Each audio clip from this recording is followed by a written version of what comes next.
Guys మన day 4 లో Trimbakeshwar temple కి రావడం జరిగింది. మీరు కూడా ఈ ఒక టెంపుల్ కి ఎలా రావాలో ఈ వీడియో అయితే చూడండి. మన భారతదేశంలో 12 జ్యోతిర్లింగాల్లో చాలా ప్రత్యేకమైన జ్యోతిర్లింగం త్రయంబకేశ్వర జ్యోతిర్లింగం. గల మన ఎర్లీ మార్నింగ్ 5 o'clock ఫ్రెష్ అయ్యి మన పాసెంజర్స్ తో దర్శనంగా అయితే వెళ్ళడం జరుగుతుంది త్రయంబకేశ్వరం. ఇక్కడ మనకి అభిషేకం చేసే పువ్వులు అయితే ఉంటాయి. 100 రూపీస్ అయితే తీసుకుంటారు. ఇక్కడ వెయిట్ దర్శనం అయితే చూస్తున్నారు కదా. ఇక్కడ లోపల క్యూ లైన్ అనేది చాలా చాలా పెద్దగా ఉంటది. నార్మల్ రష్ టైంలో 3 to 4 hours అయితే ఈజీగా పట్టేస్తుంది. మేమైతే ఎర్లీ మార్నింగ్ 5 o'clock వెళ్ళడం వల్ల మాకు దర్శనం అనేది 1 hour లో కంప్లీట్ అయితే అయిపోయింది.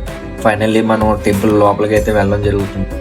ఇక్కడ మన లోపల నందీశ్వరుడికి పూల అలంకరణ అయితే చేయొచ్చు మన చేతులతోనే. ఇక్కడ మనకి పంతులు అయితే చూస్తున్నారు కదా, ఇక్కడ పూజలు అయితే చేస్తారు. ఇక్కడ ఒకే పానపట్టంపై బ్రహ్మ, విష్ణు, శివుడు ఉంటారు. అండ్ ఇక్కడ శివలింగం మధ్యలో నుంచి అయితే నీళ్ళు అయితే వస్తాయి. అందుకే ఇక్కడ త్రయంబకేశ్వరుని 3 కళ్ళులు శివుడు అని పిలుస్తారు. అయితే పూర్వం గౌతమి మహర్షి తన భార్య అహల్య గోవిత్య పాపానికి శివుడి కోసం తపస్సు చేస్తే ఇక్కడ శివుడు, బ్రహ్మ, విష్ణు అవతారాలతో దర్శనం అయితే ఇచ్చారు. సో అందుకే ఈ ఆలయం త్రిమూర్తులకి నిలయంగా అయితే ఉంది. ఈ ఆలయం మహారాష్ట్రలోని త్రయంబకంలో అయితే ఉంది. ఇక్కడ నుంచి నాసిక్ అయితే 30 kilometers అయితే ఉంటది. దీన్ని ఫుల్ వీడియో యూట్యూబ్ లో పెట్టాను, చూడండి.